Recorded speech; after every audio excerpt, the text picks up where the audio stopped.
Here we are on the 26th day of Spooky Month, and today we're back to painting yet more skeletons. Today's prompt is puzzling. There were a few different ways I could think to go with this one, such as a vampire doing a crossword puzzle, or Jigsaw doing a jigsaw. Damn it, why do I always think of these fun-sounding ones when I'm writing up the script after the fact?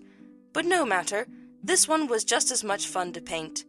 We've got two skeletons trying to puzzle their way through a Rubik's Cube.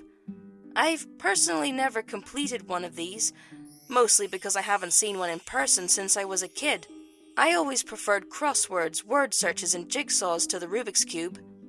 And these skeletons are faring about as well as you'd expect for two individuals who quite literally don't have a brain cell between them.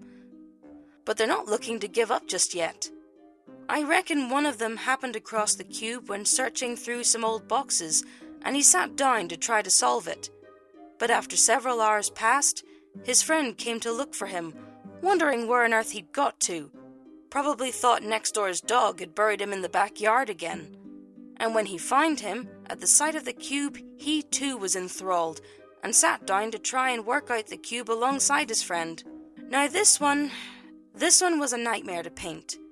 If I thought that the drum kit from the other day had a lot of interlocking parts, that was nothing. So many bones. It got to a point where I was having to take a few moments here and there to see which bones belonged to which skeleton. And at one point I had just got finished painting the hand grasping the cube when I realized it was the wrong hand. I had meant to draw a right hand, but it ended up drawing a left hand. Thankfully, I was able to salvage it by moving some bits around.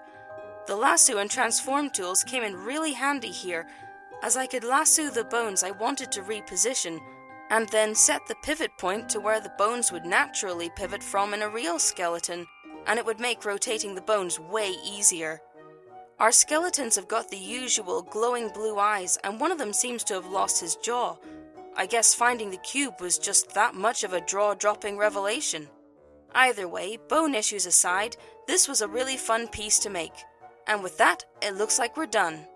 I have a Discord for folks to chat and share their art, and I have a Ko-Fi if you'd like to support what I do. And if you're looking for more art, the YouTube algorithm thinks you might like this video. Check it out and see what you think. Catch you in the next one!